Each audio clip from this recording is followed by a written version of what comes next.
ಎಲ್ಲರಿಗೂ ನಮಸ್ಕಾರ. ನನ್ನ ಹೆಸರು ಛಾಯಾ ಅಂತ. ಒಂದು ಕಾಲೇಜಲ್ಲಿ ಕೆಮಿಸ್ಟ್ರಿ ಪ್ರೊಫೆಸರಾಗಿ ವರ್ಕ್ ಮಾಡ್ತಾ ಇದ್ದೀನಿ. ನನ್ನ ಇಂಟೆನ್ಷನ್ ಈ ಚಾನಲ್ನ ಸ್ಟಾರ್ಟ್ ಮಾಡೋದಕ್ಕೆ ಅಂದರೆ ಸಾಧ್ಯ ಆದಷ್ಟು ಕೆಮಿಸ್ಟ್ರಿ ರಿಲೇಟೆಡ್ ಟಾಪಿಕ್ನ ಸಿಂಪಲಾಗಿ ಕನ್ನಡದಲ್ಲಿ ಹೇಳುವಂಥ ಪ್ರಯತ್ನ ಮಾಡ್ತಿದ್ದೀನಿ. ಕೆಮಿಸ್ಟ್ರಿ ಇಷ್ಟ ಇಲ್ಲದಿರೋ ಕೆಮಿಸ್ಟ್ರಿ ಕಡೆಗೆ ಸೆಳೆಯುವಂಥ ಪ್ರಯತ್ನ ನನ್ನ ಚಾನಲ್ ಮುಖಾಂತರ ಮಾಡ್ತಾಯಿದ್ದೀನಿ. ಕೆಮಿಸ್ಟ್ರಿ ಅಂತಂದರೆ ಎಷ್ಟೊಂದು ಕಾನ್ಸೆಪ್ಟ್ ಬರುತ್ತೆ, ಅದು ಓಷನ್ ಥರ ಇದೆ.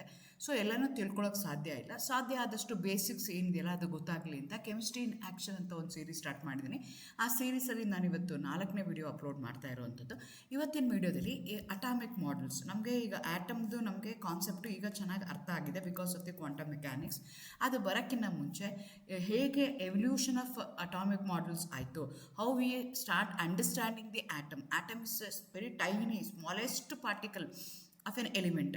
ಸೊ ಅದನ್ನು ಹೇಗೆ ಅದು ಎವಲ್ಯೂಷನ್ ಆಯಿತು, ಈಗ ನಮಗೆ ಏನು ಅಂಡರ್ಸ್ಟ್ಯಾಂಡಿಂಗ್ ಆಗ್ತಾ ಇದೆಯಲ್ಲ ಆ ಅಂಡರ್ಸ್ಟ್ಯಾಂಡಿಂಗ್ ಬರೋದಕ್ಕೆ ಯಾವ್ಯಾವ ಬೇರೆ ಬೇರೆ ಮಾಡೆಲ್ಸ್ ನಮಗೆ ಹೆಲ್ಪ್ ಮಾಡಿದೆ ಅದನ್ನೆಲ್ಲ ಇವತ್ತು ಇನ್ ಡೀಟೇಲ್ ಆಗಿ ಹೇಳೋಣ ಅಂತ ಅಂದ್ಕೊಳ್ತಾ ಇದ್ದೀನಿ. ಎಗೇನ್ ವೆಲ್ಕಮ್ ಟು ಛಾಯಾ. ನನ್ನ ಚಾನಲ್ನ ಸಬ್ಸ್ಕ್ರೈಬ್ ಮಾಡಿ, ಶೇರ್ ಮಾಡಿ, ಸಪೋರ್ಟ್ ಮಾಡಿ. ಇದು ತುಂಬ ಎಲಿಮೆಂಟ್ರಿ ನಾನು ಹೇಳ್ತಾ ಇರೋವಂಥದ್ದು. ಬಟ್ ಹೇಗೆ ನಿಮಗೆ ಏನಾಗ್ತಿದೆ ಅಂತಂದರೆ ಒಂದು ಮಾಡಲಿಂದ ಇನ್ನೊಂದು ಮಾಡಲಿಗೆ ಹೇಗೆ ಇಂಪ್ರೂವ್ ಆಗ್ತಾ ಹೋಯಿತು. ಇಲ್ಲೇನೋ ಒಂದು ಪ್ರಾಬ್ಲಮ್ ಬಂತು, ಆ ಪ್ರಾಬ್ಲಮ್ನ ಸಾಲ್ವ್ ಮಾಡೋಕ್ಕೆ ಇನ್ನೊಂದು ಮಾಡಲ್ ಬಂತು, ಆ ಥರ ಬೇರೆ ಬೇರೆ ಮಾಡ್ಕೊಳ್ತಾ ಹೋದ್ವಿ. ಫಸ್ಟು ನಮಗೆ ಇನ್ಫಾರ್ಮೇಷನ್ ಕೊಟ್ಟಿದ್ದು ಡಾಲ್ಟನ್ ಸಾಲಿಡ್ ಸ್ಪಿಯರ್ ಮಾಡೆಲ್ ಅಂತ ಹೇಳ್ತೀವಿ, 1803ನಲ್ಲಿ ಬಂತು ಅದು.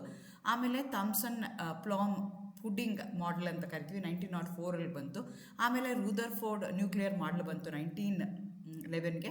ನೆಕ್ಸ್ಟು ಬೋರ್ಸ್ ಪ್ಲಾನೆಟರಿ ಮಾಡೆಲ್ ಬಂತು 1913ಗೆ. ನೆಕ್ಸ್ಟು 5ನೇದು ಕ್ವಾಂಟಮ್ ಮೆಕ್ಯಾನಿಕಲ್ ಮಾಡೆಲ್ 1926 ಆನ್ವರ್ಡ್ಸ್ ಅದನ್ನು ನಾವು ಡೆವಲಪ್ ಮಾಡ್ತಾ ಹೋದ್ವಿ. ಈ ರೀತಿಯಾಗಿ ಒಂದೊಂದು ಕಾನ್ಸೆಪ್ಟ್ಗಳನ್ನ ನಮಗೆ ಅದು ಹೇಳ್ತಾ ಹೋಯಿತು. ಅದನ್ನು ನಾನು ಇವತ್ತು ಎಕ್ಸ್ಪ್ಲೈನ್ ಮಾಡೋಣ ಅಂತ ಅಂದ್ಕೊಳ್ತಾ ಇದ್ದೀನಿ. ಎಗೇನ್ ವೆಲ್ಕಮ್ ಟು ಛಾಯಾ. ನನ್ನ ಚಾನಲ್ನ ಸಬ್ಸ್ಕ್ರೈಬ್ ಮಾಡಿ, ಶೇರ್ ಮಾಡಿ, ಸಪೋರ್ಟ್ ಮಾಡಿ. ನೋಡಿ, ಹೇಳ್ದಂಗೆ ನನಗೆ ಇಷ್ಟೊಂದು ಅಟಾಮಿಕ್ ಬರ್ತಿದೆ. ಎಲ್ಲಿಂದ ಅಂದರೆ 1803ಇಂದ 1926 ತನಕನೂ ನಮ್ಗೇನಾಗ್ತಾ ಇತ್ತು ಅಂದರೆ ಅದ್ರ ಬಗ್ಗೆ ತುಂಬ ಜನ ಏನು ಮಾಡ್ತಾಯಿದ್ರು, ವರ್ಕ್ ಮಾಡ್ತಾಯಿದ್ರು. ಈ journey through evolution of N atom ಹೆಂಗೆ ಎವಲ್ಯೂಷನ್ ಆಯಿತು. ಫಸ್ಟ್ ಅವ್ರು ಏನು ಮಾಡಿದ್ರು, ಸಾಲಿಡ್ ಸ್ಪಿಯರ್ ಅಂತ ಕನ್ಸಿಡರ್ ಮಾಡ್ಕೊಂಡಿದ್ರು. ಆಮೇಲೆ ಈಗ ನಮ್ಮ ಕ್ವಾಂಟಮ್ ಮೆಕ್ಯಾನಿಕ್ಸ್ ಬಂದಮೇಲೆ ಕ್ವಾಂಟಮ್ ಕ್ಲೌಡ್ ಥರ ನಾವು ಕನ್ವರ್ಟ್ ಮಾಡ್ಕೊಳ್ತಾ ಹೋಗಿದ್ವಿ. ಈಚ್ ಮಾಡಲ್ ನನಗೆ ಏನು ಮಾಡ್ತಾ ಹೋಯಿತು ಅಂದರೆ to understand the atom better ನನಗೆ ಹೆಲ್ಪ್ ಮಾಡುತ್ತಾ ಹೋಯಿತು. ಮೊದಲನೇದು ಡಾಲ್ಟನ್ ಸಾಲಿಡ್ ಸ್ಪಿಯರ್ ಮಾಡೆಲ್ ಅಂತ ಹೇಳ್ತೀವಿ. ಆಟಮ್ ಆಸ್ ಎ ಸಾಲಿಡ್ ಅಂತ ಕನ್ಸಿಡರ್ ಮಾಡಿದ್ರೆ indivisible ball, that's a smallest particles, ಅಂದರೆ ಸಬ್ ಅಟಾಮಿಕ್ ಪಾರ್ಟಿಕಲ್ಸೇ ಇಲ್ಲ ಅಂತ ಹೇಳಿದ್ದು ಮಾಡೆಲ್ ಯಾವುದು ಅಂದರೆ ಅಟಾಮಿಕ್ ಮಾಡೆಲ್ ಯಾವುದು ಅಂದರೆ ಡಾಲ್ಟನ್ ಅಟಾಮಿಕ್ ಮಾಡೆಲ್. ಅದಾದಮೇಲೆ ಥಾಮ್ಸನ್ ಪ್ಲಡಿಂಗ್ ಮಾಡೆಲ್ ಅಂತ ಬಂತು. ಇದರಲ್ಲಿ ಹೇಳ್ತು ಅಂತಂದರೆ ಸಬ್ ಅಟಾಮಿಕ್ ಪಾರ್ಟಿಕಲ್ಸ್ ಆರ್ ದೇರ್ ಅಂತ ಹೇಳಿದ್ರು. ಎಲೆಕ್ಟ್ರಾನ್ಸ್ ಇದೆ, ನ್ಯೂಟ್ರಾನ್ಸ್ ಇದೆ. ಅವು ಹೇಗೆ ಅರೇಂಜ್ ಆಗಿದೆ ಅಂತಂದರೆ ಪುಡ್ಡಿಂಗ್ ಥರ. ಪುಡ್ಡಿಂಗಲ್ಲಿ ಏನಾಗುತ್ತೆ ಅಂದರೆ, ಈಗ ಒಂದು ಕೇಕ್ ಇದೆ ಅಂತ ಇಟ್ಕೊಂಡು ಅದ್ರ ಮೇಲ್ಗಡೆ ಎಲ್ಲನೂ ಸ್ಟ್ರಾಬೆರಿ ಆಗಿರ್ಬೋದು ಅಥವಾ ಕಲರ್ದು ಏನಾದರೂ ಹಾಕಿರ್ತೀವಲ್ಲ, ಆ ರೀತಿಯಾಗಿರುತ್ತಲ್ಲ, it look like a pudding. ಆ ಥರ ಮಾಡೆಲ್ ಬಂತು. ಅಂದರೆ ಅವ್ರೇನು ಹೇಳಿದ್ರು, ನ್ಯೂಕ್ಲಿಯಸ್ ಸೆಂಟ್ರಲ್ಲಿರುತ್ತೆ, ಎಲ್ಲ ಎಲೆಕ್ಟ್ರಾನ್ಸ್ ವಿಲ್ ಬಿ ಸರೌಂಡೆಡ್ ಅಂತ ಹೇಳಿದ್ರು. Electrons in A pudding A positive charge ಅಂತ ಹೇಳಿದ್ರು.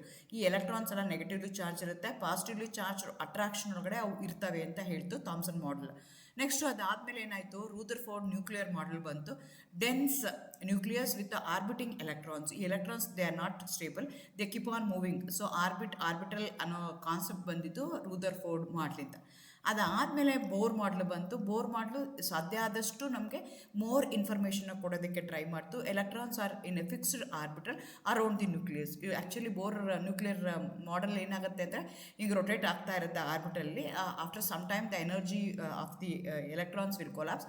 So what happens to that ಅನ್ನೋ ಕ್ವಶನ್ಸ್ ಬಂತು. ಹಾಗಾಗಿ ಬೋರ್ ಮಾಡೆಲ್ ಏನು ಹೇಳ್ತು ಅಂತಂದರೆ, so fixed orbitals around the nucleus, so they won't fall after losing the energy ಅನ್ನೋ ಕಾನ್ಸೆಪ್ಟ್ ಬಂತು. ಸೊ ಅದರಲ್ಲೂ ಎಷ್ಟೊಂದು ಪ್ರಾಬ್ಲಮ್ ಇತ್ತು. ಕಂಪ್ಲೀಟ್ ನನಗೆ ಅರ್ಥ ಆಗಬೇಕು ಅಂತಂದರೆ ನನಗೆ electron cloud model, probability zones, quantum mechanical model ನನಗೇನು ಮಾಡ್ತು, ಕಂಪ್ಲೀಟ್ಲಿ ಆಟಮ್ದು ಹೇಗಿದೆ ಶೇಪ್ ಆಗಿರ್ಬೋದು, ಅದರೊಳಗಡೆ ಏನಿದೆ, ಸಬ್ ಅಟಾಮಿಕ್ ಪಾರ್ಟಿಕಲ್ಸ್ ಹೇಗೆ ಅರೇಂಜ್ ಆಗಿದೆ ಎಲ್ಲನೂ ನಮಗೆ ಗೊತ್ತಾಗ್ತಾ ಹೋಯಿತು.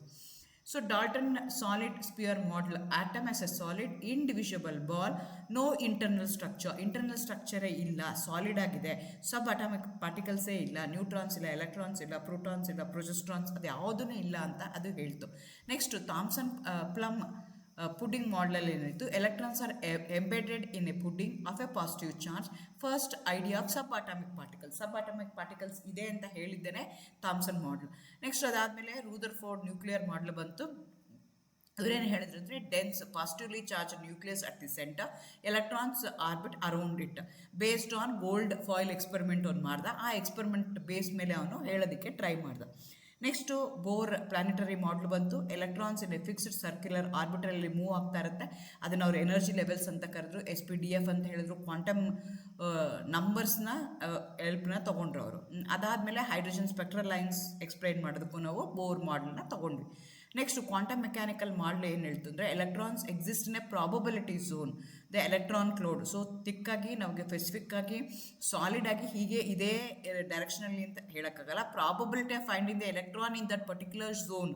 ಸೊ ಪ್ರಾಬಬಿಲಿಟಿ ಝೋನ್ಸ್ ಬಂತ ಹೋಯಿತು. It's based on Schrodinger wave equation, most accurate model use today. So ನನಗೆ ಈಗ ಕರೆಕ್ಟಾಗಿ ಎಲ್ಲ ಫೀಚರ್ಸ್ ಆಫ್ ಎನ್ ಆಟಮ್ ಅರ್ಥ ಆಗಬೇಕು ಅಂತಂದರೆ ನಾನು ಕ್ವಾಂಟಮ್ ಮೆಕ್ಯಾನಿಕಲ್ ಮಾಡಲ್ಗಳನ್ನ ನಾನು ತಗೋಬೇಕು. ಹಾಗಾಗಿ quantum mechanics play very important role in our day to day life. So these are the different stages of evolution of atom. So ಇದು ನಮಗೆ ಗೊತ್ತಿರಬೇಕಾಗತ್ತೆ, ಆಗ ನನಗೆ ಆ ಕಾನ್ಸೆಪ್ಟ್ನ ಅರ್ಥ ಮಾಡ್ಕೊಳ್ಳೋಕ್ಕೆ ಈಸಿ ಆಗುತ್ತೆ. ಡಾಲ್ಟನ್ ಮಾಡಲ್ ಆಗುತ್ತೆ, ನೆಕ್ಸ್ಟ್ ರೂದರ್ಫೋರ್ಡ್ ಮಾಡಲ್ ಬರುತ್ತೆ, ನೆಕ್ಸ್ಟು ಅದಾದಮೇಲೆ ಬೋರ್ ಮಾಡಲ್ ಬರುತ್ತೆ, ಕ್ವಾಂಟಮ್ ಮೆಕ್ಯಾನಿಕಲ್ ಮಾಡಲ್ ಬರುತ್ತೆ. ಯಾವ ಮಾಡಲ್ ತಪ್ಪಂತಲ್ಲ, how they felt. So slowly evolution ಆಗ್ತಾ ಹೋಯಿತು. ನಮಗೆ ಏನಾಯಿತು, ಸಾಲಿಡ್ ಸ್ಪಿಯರಿಂದ ಕ್ಲೌಡ್, ಪ್ರಾಬಬಿಲಿಟಿ ಕ್ಲೌಡ್ ತನಕ ನನಗೆ ಇರೋ ಥರ ಗೊತ್ತಾಗಿದೆ. Thank you, all the best, good luck.